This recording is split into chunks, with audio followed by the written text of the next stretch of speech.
మీరందరూ కూడా ఎప్పుడు నా వెంట కష్ట సుఖాలు ఉన్నారు. మొన్న కూడా నేను వచ్చినప్పుడు చెప్పిన, నేను గెలిచినాక మొదటి ప్రపోజల్ పెట్టే రోజు నా పక్కన రమణారెడ్డి ఉండి, నువ్వు మొదట నా రోడ్డుకు సంతకం పెట్టాక వేరే సంతకం పెట్టమన్నాడు. అప్పటిదప్పుడే 10 కోట్ల రూపాయలు మరి గుండంపల్లి రోడ్డు తోటి మొదలుపెట్టి దాదాపుగా మనకు మంజూరైనటువంటి 50-60 కోట్ల రూపాయలు నియోజకవర్గంలో వచ్చిన రోడ్లల్లా గుండంపల్లికి 10 కోట్ల రూపాయలతో డబల్ రోడ్డును మనం మంజూరు చేసుకోవడం జరిగింది. మరి ఇప్పుడే వస్తూ మా శ్రీకాంత్ రెడ్డి అడుగుతున్నాడు, మా ఊరికి పంచాయతీరాజ్ రోడ్డు ఉన్నది సార్, ఇది ఆర్ఎన్బి రోడ్డు ఉన్నది, వీళ్ళకి ఎప్పుడు పైసలు బగ్గు వస్తున్నాయి, మాకు అస్తలేవు, మా రోడ్డు చిన్నగా అయిపోయిందని. నేను ఏమన్నా చేసి మీ పంచాయతీరాజ్ రోడ్డుని ముందు రిన్యూవల్ చేపిస్తా. ఇప్పుడే నేను డీ గారితో అడిగినా దానికి సమయం పడుతుందట అది ఆర్ఎన్బి కన్వర్ట్ కావడానికి. నేను ఏదో ఒక రకంగా ప్రభుత్వంతో మాట్లాడి మీది ఆర్ఎన్బిలోకి వచ్చేటట్టు ప్రయత్నం చేస్తా. కానీ అది వచ్చే వరకు లేట్ అయితే అంత లోపలనే మీ పంచాయతీరాజ్ రోడ్డు కూడా ఖచ్చితంగా రిన్యూవల్ చేపించి ఈ రోడ్డుకు ధీటుగా చేపిస్తాను తెలియజేస్తా ఉన్నాను. ఎక్కడి నుంచి సముద్రపల్లి వరకు మీకు ఇబ్బంది లేకుండా చేపిస్తాను తెలియజేస్తున్నాను. మరి గ్రామంలో కొన్ని సమస్యలు ఉన్నాయి.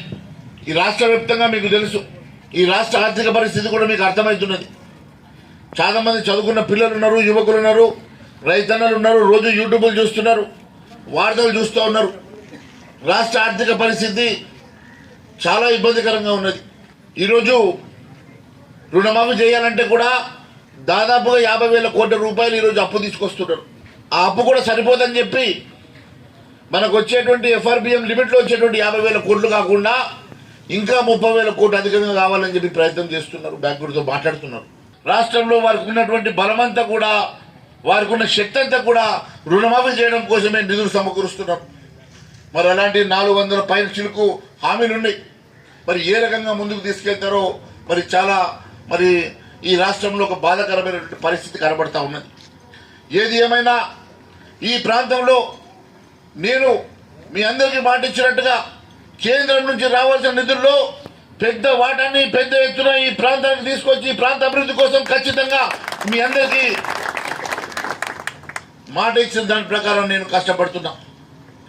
మరి మీ అందరికీ తెలుసు, ఎప్పటికప్పుడు ఈ రాష్ట్రంలో జరిగినటువంటి అవినీతి అంశంలో కానీ, అక్రమాల విషయంలో కానీ, కుంభకోణాల విషయంలో కానీ ఈ ప్రభుత్వానికి ఎప్పటికప్పుడు ఎండగడుతూనే అభివృద్ధి కార్యక్రమాల కోసం, మనకు రావాల్సిన నిధుల కోసం ఎక్కడ కాంప్రమైజ్ కాకుండా ఈ ప్రాంతానికి నిధులు తీసుకురావడానికి మరి ముందు వరుసలో నిలబడి పనిచేస్తా ఉన్న సంగతి నేను గుర్తు చేస్తున్నా. నిర్మల్లో ఎప్పటి నుంచో ఒక సమస్య ఉన్నది. చిన్న వర్షం పడితే నడుమట్టం నీళ్లు నిండుతూ ఉన్నాయి. ఆ నీళ్లు పోవడానికి కూడా డ్రైనేజీలు మరి కూరుకుపోయినటువంటి పరిస్థితి ఉన్నది. మొన్ననే నేను రాష్ట్ర ప్రభుత్వంతో మాట్లాడి 1,50,00,000 రూపాయలు మంజూరు చేపించి ఆ సమస్య పరిష్కారం కోసం మొన్ననే నిధులు మంజూరు చేపించే సంగతి నేను గుర్తు చేస్తా ఉన్నాను. దానికి అండర్ గ్రౌండ్ డ్రైనేజ్ వస్తే తప్ప శాశ్వత పరిష్కారం రాదని చెప్పి కేంద్ర ప్రభుత్వానికి ఒక నివేదిక కూడా ఇవ్వడం జరిగింది. ఎట్టి పరిస్థితుల్లో కేంద్రం నుంచి ఆ నిధులు తీసుకొచ్చి ఆ ప్రాంత అభివృద్ధి కోసం ప్రయత్నం చేస్తున్న సంగతి కూడా నేను తెలియజేస్తా ఉన్నాను. మరి ఇప్పుడే మిత్రులు రమణారెడ్డి గారు కొన్ని అంశాలు చెప్పారు. వచ్చేటప్పుడు చెర్రపల్లి దగ్గర డ్రైనేజ్ కావాలా, లేకుంటే నీళ్ళన్నీ కూడా రోడ్డుకు వచ్చి రోడ్డు పడే సమస్య ఉంది అని చెప్పి ఇప్పుడే నేను ఇక్కడ ఉన్నటువంటి అధికారులకు చెప్పాను. ఖచ్చితంగా ఈ పనితో పాటు అక్కడ డ్రైనేజ్ సమస్య కూడా వెంటనే పరిష్కారం అయితే సంగతి కూడా నేను తెలియజేస్తా ఉన్నాను ఈ రోడ్డుతో పాటు. అంతేకాకుండా ఈ డబల్ రోడ్డుకి మధ్యలో డివైడర్ కావాలని చెప్పి రమణారెడ్డి గారు అడిగినారు. ఖచ్చితంగా ఈ డబల్ రోడ్డుకి మధ్యలో డివైడర్ వేసి మధ్యలో సెంట్రల్ లైటింగ్ కోసం కూడా మరి ఖచ్చితంగా అరేంజ్మెంట్ చేపిస్తామన్న సంగతి కూడా నేను తెలియజేస్తా ఉన్నాను. ఈ రోడ్డు దిలార్పూర్కి ముట్టడానికి ఇంకా కావాల్సినటువంటి నిధులు 5 నుంచి 6 కోట్ల రూపాయలు అవసరం ఉందంటున్నారు. నేను మంత్రి గారితో మాట్లాడి మిగిలిన నిధుల్ని కూడా అతి త్వరలో ఈ రోడ్డు కంప్లీట్ అయ్యే లోపల ఇంకొక రోడ్డు కూడా మంజూరు చేపించి మీకు ఖచ్చితంగా ఆ రోడ్డు కంప్లీట్ చేపిస్తాన సంగతి కూడా నేను తెలియజేస్తా ఉన్నాను. మీకు ప్రతిసారి దిలాల్పూర్ పోవాలంటే ఈ మెయిన్ రోడ్ వెళ్లకుండా మీరు ఊర్ల నుంచి వెళ్ళిపోయేటట్లు మళ్ళీ అక్కడ దిలాల్పూర్ రోడ్డుకి ముట్టేటట్లుగా ఒక ఈ డబల్ రోడ్ని ముందుకు తీసుకెళ్ళడానికి కూడా నేను మంజూరు చేపిస్తానని కూడా తెలియజేస్తా ఉన్నాను.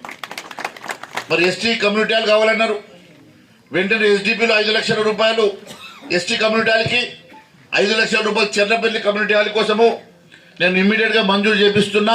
మీరు వారం 10 రోజుల పనులు మొదలు పెట్టుకోవచ్చు అని కూడా తెలియజేస్తా ఉన్నాను.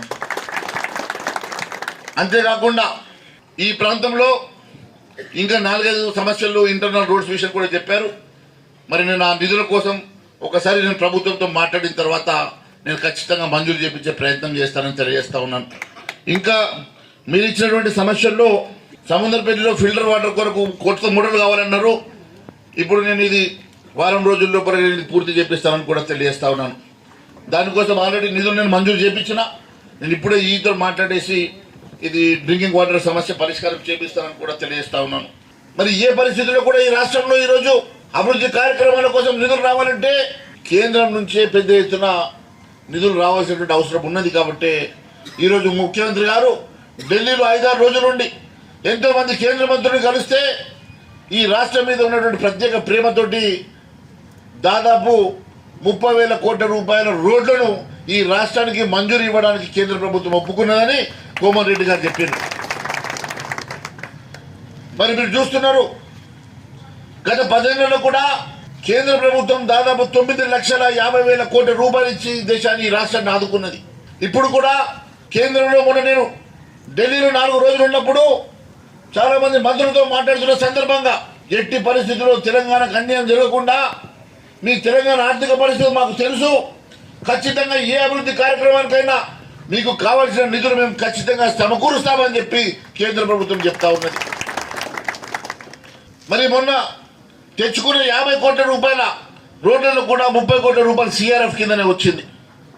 కేంద్రం నేరుగా మనకు సెంట్రల్ రోడ్ ఫండ్కి వెళ్ళి 30 కోట్ల రూపాయలు మనకి ఇచ్చింది.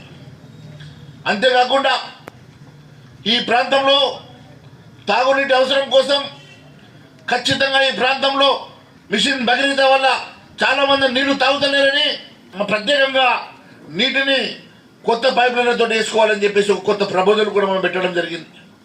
ఈ రాష్ట్రానికి ప్రత్యేకంగా 14,000 కోట్ల రూపాయలతోటి ఈ రాష్ట్రానికి ప్రత్యేక తాగునీటి సమస్య పరిష్కారం కోసం కేంద్రం ఆలోచన చేస్తున్న సందర్భంగా ఈ ప్రాంతానికి అత్యధిక నిధులు తీసుకురావడానికి, ఈ ప్రాంతంలో ఉన్నటువంటి నీటి సమస్య పరిష్కారం చేయడానికి, తాగునీటి పరిష్కారం చేయడానికి మేము కూడా ఇక్కడ నుంచి ప్రపోజల్స్ పంపి కేంద్ర నిధుల్ని నిర్మల్కి తీసుకురావడానికి ప్రయత్నం చేస్తున్న సంగతి నేను తెలియజేస్తా ఉన్నాను.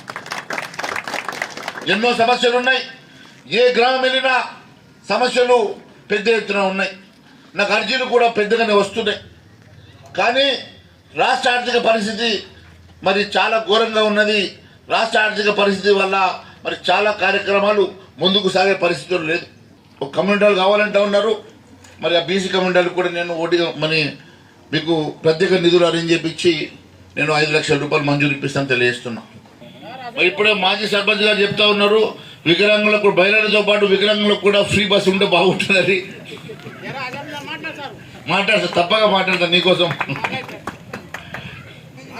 అదే మాదిరిగా నేను మీకు మాట ఇచ్చినట్టుగా ఈ ప్రాంత అభివృద్ధి కోసం, మన సమస్యల పరిష్కారం కోసం ఇక్కడ ఉన్నటువంటి చాలామంది పేదవాళ్ళు, ఇల్లు కట్టుకోలేనటువంటి వాళ్ళు ఇళ్ళ విషయంలో బాధపడుతున్నటువంటి సందర్భం నాకు తెలుసు.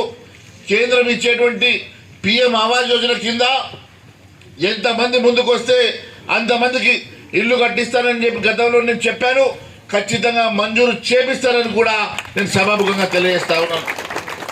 ఈ రాష్ట్రంతో అవసరమైతే ఈ రాష్ట్ర ప్రభుత్వంతో నేను పోరాటం చేసైనా సరే ఈ ప్రాంత అభివృద్ధి కోసం, మీకు ఇచ్చిన మాట కోసం నేను మీ ఇంట్లో పెద్ద కొడుకు లేక పనిచేస్తానని మరొకసారి తెలియజేసుకుంటూ అవకాశం ఇచ్చినందుకు ధన్యవాదాలు తెలియజేసుకుంటున్నాను. భారత్ మాతాకి.